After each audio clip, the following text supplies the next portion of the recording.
من المؤمنين رجال صدقوا ما عاهدوا الله عليه فمنهم من قضى نحبه ومنهم من ينتظر وما بدلوا تبديلا. Allah akasema minal mu'minina rijalun, katika waumini kuna wanaume sadaku ma ahadullah alayhi, wamesadikisha katika yale ambayo wamemwahidi Allah subhanahu wa ta'ala. Minhum man qada nahba, kuna ambao washakufa tayari.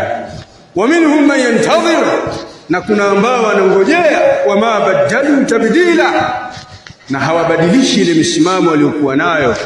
Lazima mtu awe na mahaba na Allah, lazima mtu awe na mahaba na vitu ambavyo Allah anavipenda. Hii ni ishara njema katika nafsi ya muumini. Lakini ukiona nafsi yako, shauku yako kubwa, himma yako kubwa, gharadhi yako kubwa ni wewe katika mambo ya kidunia unayashupalia kisawasawa, lakini mambo ya dini yanaharibika, huna habari, hii si sawa.